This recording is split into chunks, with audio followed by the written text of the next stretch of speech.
Wait करता कौन गाना कि देई दया सिसिया है बाबा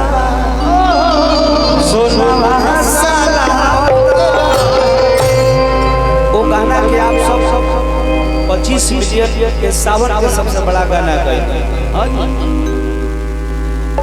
आप सबको बहुत आभारी वाली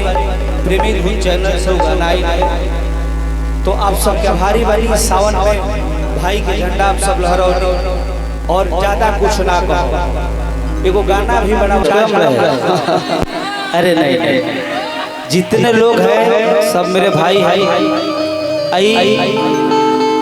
ई कार्यक्रम हमरे करावला कैसे भाई के मन ना रहे प्रोग्राम करे तो हम कहने कि भाई एक बार श्रद्धा बगी तहरा घरे वो बेटा में हम जाके गाई आ तमाम कलाकार लोग लिया गया तो आप सबके जितने कलाकार लोग आए बस सबके हम भारी भाई कि हमरे भाई के लड़का के जन्मोत्सव में सभी लोग आए आशीर्वाद स्वरूप सब लोग लड़का का आशीर्वाद दे। हमारे दीपक साउंड डीजे फतेहपुर हमारे बाहर भैया के भगिना हमें हाँ जी सब लोग आए बा नेता पे हाँ एक भोकल खोलो इसका खोलिए और काऊ खोलो hello hello hello hello hello hello एको को बक्सा खाली नहीं का छोड़ा और सब लोग आवल हम का गई हमारा बुझाता नहीं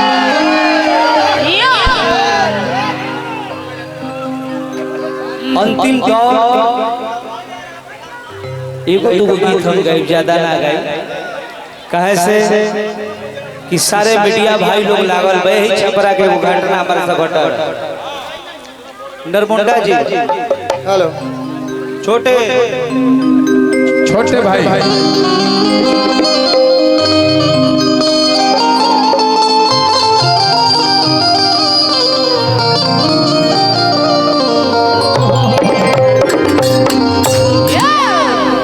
तो देखी विशेष उसको हम एगो दूगो गीत गाई ओकरा बाद माइक दे दिए माइक दे दिया। जसमीन जी आई है बहुत अच्छी एक्टर कृषा आई है शिवांगी सब लोग सबको दिल से धन्यवाद लोग डांस करे के मौके ना मिले इतना नहीं है कलाकार लोग आ गए नरमुंडा ना केहू के मौका ना मिले मगर चली हम वो बेटा खाती वो गीत गाई मगर कोनो प्रकार के त्रुटि हुई आप सब क्षमा करो।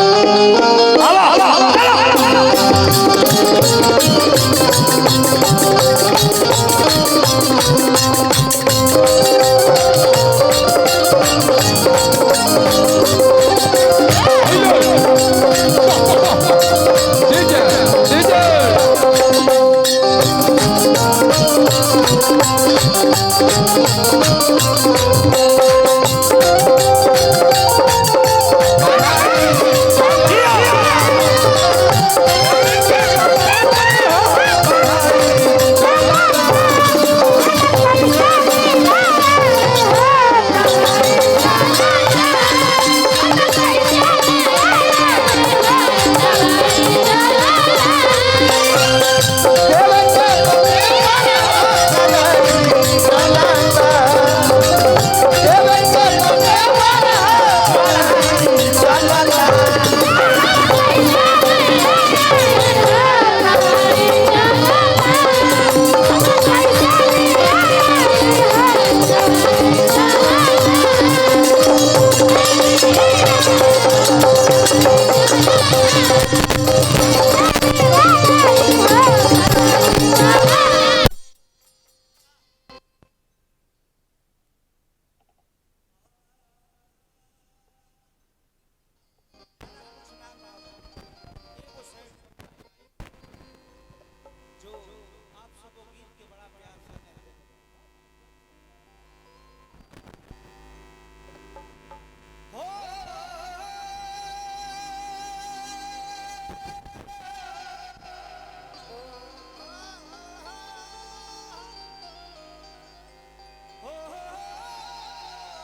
एगो गाना